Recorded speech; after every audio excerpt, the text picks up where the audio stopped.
Two was supposed to scream at the door. Shush! You're just gonna come home one day and the dog will be gone. And so are you. I feel like there's more going on here than meets the eye. I don't really think Pete knows what's in store for him. Sit down! Sit down, Pete! Sit down! I think Victoria was about ready to jump out of the chair and choke me and to lay me out. Don't laugh! Quiet! Quiet! I can't see us living without Pete, but there's times where I just want to kick him out the door. It is despicable, and if I saw you do it, I would have you arrested.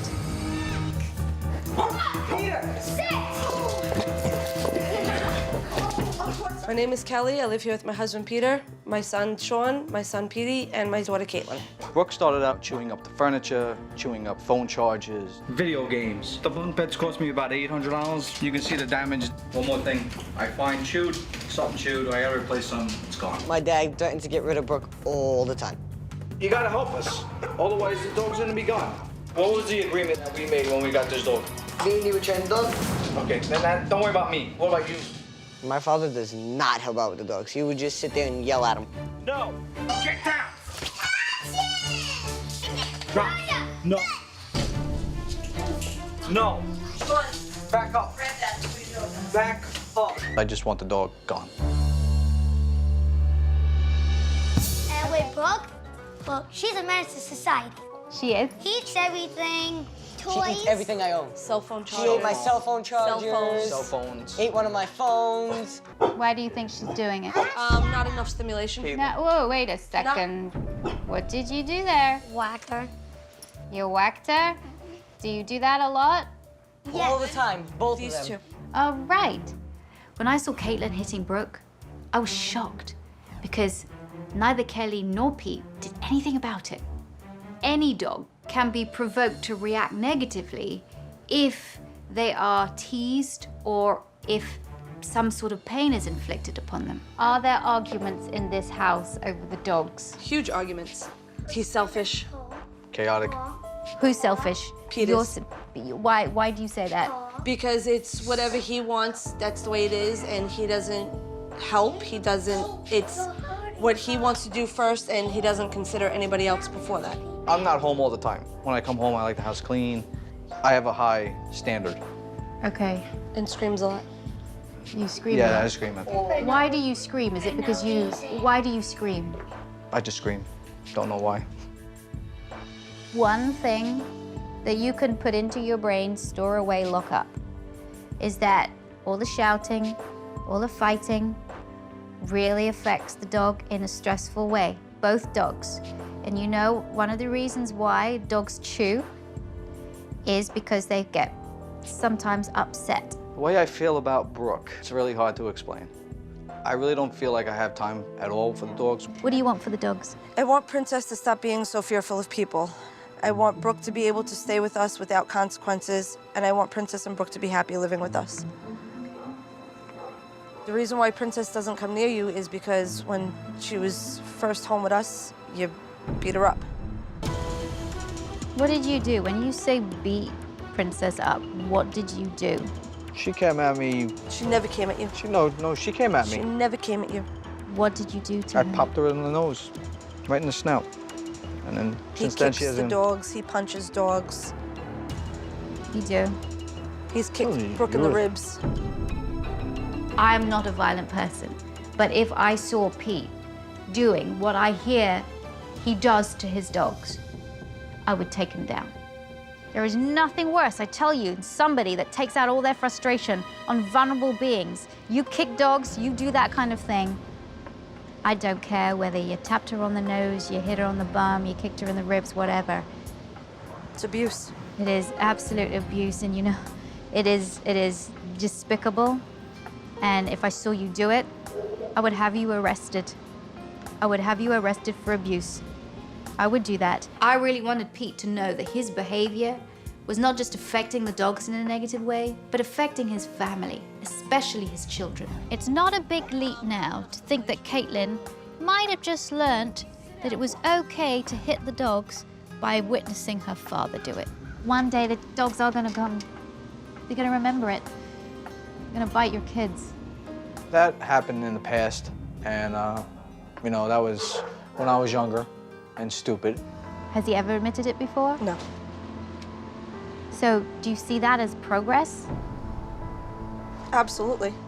I think the message is definitely starting to sink in with Pete, and I couldn't be happier. I really hope that this now is going to help, hopefully, to start you on a new path.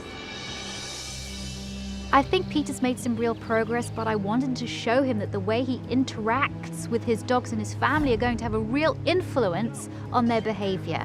So I wanted to try an experiment. Sit down. Sit down, Pete. Sit down. Go on. What did I tell you? Sit down. Sean, stand up. Stand up. Don't laugh. Don't laugh. Don't She's laugh. being serious. Did I tell you to speak? Quiet. Quiet. It reminds me of my dad. Does it? I don't think I need to hammer it home to Pete anymore about how his behavior is affecting his family and his dogs. If he doesn't get it by now, after everything I've said to him, he's never gonna get it. The way this family speaks to each other is in a heightened all the time. Get off, do this, yeah, yeah, yeah. And that, I think, it stresses out your dogs.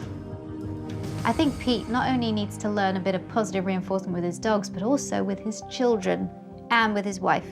I want you to try and do with your dogs, instead of shouting at them, it's just almost fueling the fire. Okay. Because, you know, dogs have very good hearing. You don't need to shout at them, because they can hear really well. Here's what I want you to try do. Let's say Brooke gets on the couch. I don't want you to say, off. I want you to say, off. Caitlin, off. Good, good, excellent. Okay, I've said it. Can you now instill the sort of the new rules about how you're gonna discipline the dogs? Absolutely. I didn't see what was going on in my own home. With Victoria coming in, she opened my eyes to everything. I want to introduce you to Kathy and Carrie. Carrie Hi, is the therapy hi. dog, How are the you? Good Dog Foundation. And I also want to introduce you to Juliet, who is a social worker. She specializes in the human-animal bond. I wanted them to speak to you a little bit about what our own dogs can do for us in our homes. I'm hoping that I can show Peter how dogs can really be part of his family's healing process rather than the dogs being just a source of stress. We work with a lot of people to help people reduce their stress through the dogs, and it sounds like there's a lot of stress in your house. I have an can, immense amount of stress. yeah, if you can look at your dog as someone that can help you with that, and it's amazing just sitting and petting a dog, how calming it is. Really, ever since I've been at your house, I've never seen you maybe pet the dog once. Do you want to meet her? Do you want to meet this She's one? very nice and pleasant. I don't think Pete's a bad man at all. I think he doesn't deal with stress very well. But I hope he's taking everything in, because ultimately, it's going to make his life a lot easier. Since the passing of our other dog, Patches, I didn't want another dog because that was my best friend. I grew very attached to that dog, and the way when she passed, it just hurt me. Well, if we were walking in the neighborhood, she would be right next to my side the whole time. So we had a nice bond, and then for a while, and then we had to put her down. She wound up having lung cancer, and I cried like a baby, and I never cry. We sat with her for an hour after We they sat put there her for down. an hour, put her down. My mother called me at the hospital and said, something's wrong with Patchy. What do you mean something's wrong with Patchy? I went to the hospital, she was fine. Said she's having trouble walking up and down the stairs and she can't breathe. Couldn't breathe, and so we took her right So- to the bed. I said, what's wrong with her? And said she's got about 1,000 nodules in each lung of lung cancer. So our first reaction was, okay, where do we go from here? He says, well, you can do chemo. We were all ready to do it. I was ready to do it. Well, how long after we do the chemo? Maybe 6 months. I said, I can't do that to my son. I said, he already said his goodbyes. It's gonna kill me. We sat with her for, I think, an hour before we let them put her down. And then an hour after we put her down. And then we wound up having her cremated. Cremated, she's in my china cabinet. She's in our china closet. And he still has her collar. Which Brooke ate. All right, but it's still there. It's in one piece, it's just a little shredded. So I that would, think the only time I hit her, Patches used to sit there and sit on you all the time. She'd be right next to you, and that's exactly what Brooke does. So I see Patches in Brooke, more in Brooke than any other dog I've had after Patches. And I bonded with Brooke just the same way I bonded with her. Please take away, if you're frustrated, take it out of the home. Please teach the kids not to hit out at the dogs or scream and shout at the dogs. They follow your example. And Sean, you also have to measure yourself too. That when you get frustrated, you get angry, you don't hit out either. Okay? All right. I learned how dogs' emotions are connected with yours and all the different types of things that dogs can do and how dogs can relieve your stress. So I learned a lot. I want to join you. Sean seems to be a lot happier. I think some of the things that she said to him and told him helped his confidence. Who's Tail that? wagging. All right, Yeah, so now leave her everything, alone. Let's see what she does. What I really need to work on is my connection with my kids. I want to make myself a better person, make myself a better father and a dog owner. Easy. Slow, Tell her easy. Good girl. I'm definitely feeling less overwhelmed. I'm definitely finding a lot more peace. I'm definitely getting more help, which is exactly what I needed. Thanks for watching. If you love It's Me or the Dog and want more dog training tips and tricks, visit my official site, positively.com. And if you're interested in learning more about becoming a dog trainer, check out the Victoria Stilwell Academy. Links to both sites are in the description. I'll see you online.